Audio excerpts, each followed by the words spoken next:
Hey amigos, Knife Detector here. Man, what you think about that throwing?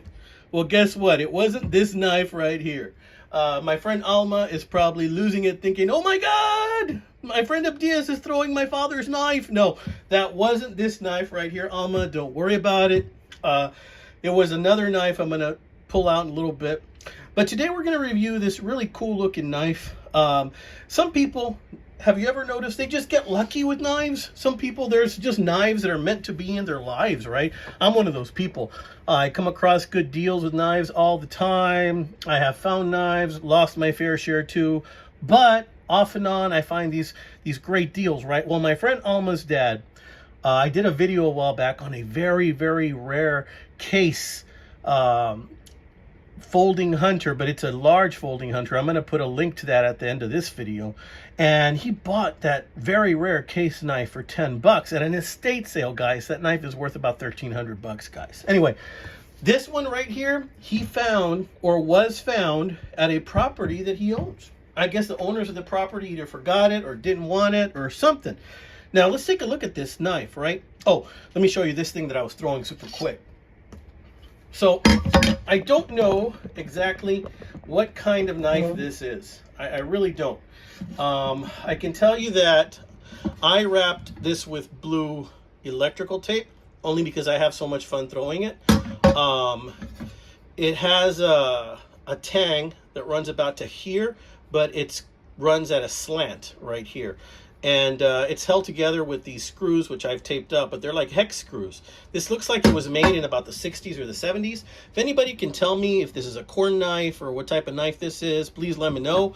Never seen one like it. Bought it at a flea market for like 10 bucks. Love tossing this thing around. But in any case, back to my friend's dad's knife, okay? So let's take a look at this bad boy right here. Okay, y'all, let's take a look at this knife. First off, I want you to know that this is a pretty cool sheath. It looks pretty cool. Here you see some rivets right there. They've got some leather, and this looks like it might be snakeskin. Now, this is very thin right here in this area, which means there is not thick leather here. So you have to be careful when you holster this knife not to cut into that snakeskin. But it's very thin right there. Now, what kind of knife is this? Let's check it out. You can see it's a very handsome handle. It kind of looks like a pistol grip, right? Let's check this thing out. Look at that. Who wouldn't want to get this bad boy for free, right? Now, this looks like Damascus at first sight, but I don't know if it's real, genuine Damascus. And the only reason I say that is because it looks blurred right up in here. See that?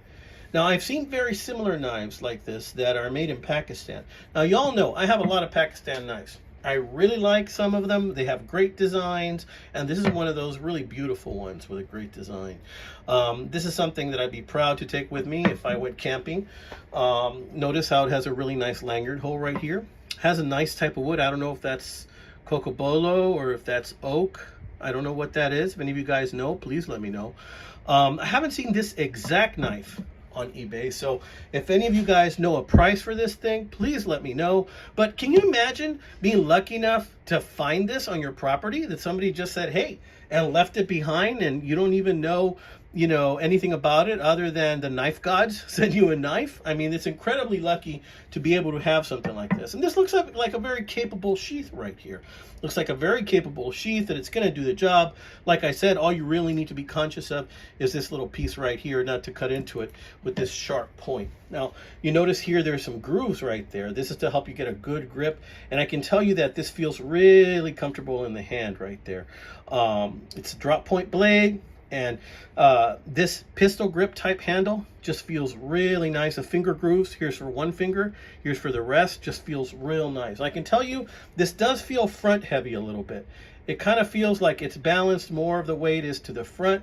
It's got an awkward balance to it, but I can tell you that up to about right here is where I feel like there might be the tang, and up to here is kind of where I don't feel anything at all in here as far as the tang.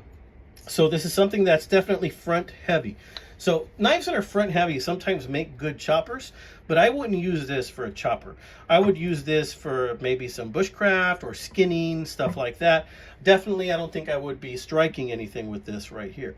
Only because the handle itself is super pretty, and I don't think it will withstand, you know, the torment of batoning with this particular blade. You know, it might cause too much stress to that really pretty handle. So I don't know, guys, what do you think? Have you ever gotten lucky finding a knife before? Leave your comments below. Tell me about how cool it is to find a knife. It's like when you've been gifted a knife by the knife gods, like Alma's dad was, okay? If I sound a little funny, it's because I've been actually getting over something recently, but I'm at the tail end of it, so I'm doing pretty good. All right, amigos, this has been another one by the Knife Detector. Man, you know, opportunities are out there. You know, to quote a good movie that I like, I think it's Under Siege with Steven Seagal, chance favors the prepared mind, amigos. Chance favors the prepared mind. Are you prepared if a beauty like this falls in your lap? Well, I hope you are, amigos. I hope you are. Thank you to all my new subscribers. Welcome aboard. If you like knives, this is the place to be. Check out my playlist and check out the link to the other video from Alma's dad's knife that he bought at an estate sale for $10. That was an incredible deal. Take care, amigos.